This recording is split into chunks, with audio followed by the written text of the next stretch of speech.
Tila hinintay muna nina Kian Baclan at King Archer Jacob Cortez na masungkit ang UAAP Season 88 Championship bago rumesback sa mga naging pahayag ni Xavier Lucero.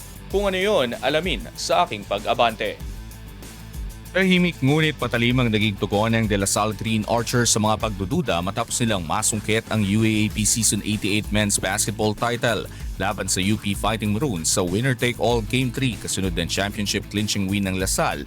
Ilang manlalaro ng Green Archers na nagpost sa social media ng mga mensaheng itinuturing na patama sa dating pahayag ni Xavier Lucero bago magsimula ang finals. I don't want to jinx them, but I'm pretty confident.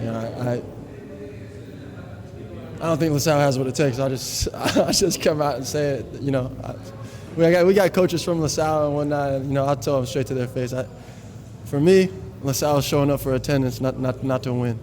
Bago ang serye, nagpahayag si Lucero ng pagdududa sa tsansa ng La Salle at sinabing ang Green Archers ay pang-attendance lang at hindi umano tatayo para manalo ng titulo, isang komentong muling umingay matapos makumpleto ng DLSU ang Finals Trilogy.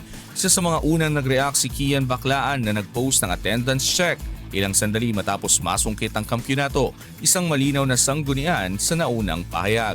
Sumunod si Jacob Cortez na nagbahagi ng Instagram story mula sa team bus kung saan pabirong tinatanong kung kumpleto o present ang lahat. Agad namang iniuugnay ng fans sa naging issue. Yo, what's up everybody? I just wanted to check attendance. Present kayo. Present. Okay, just making sure.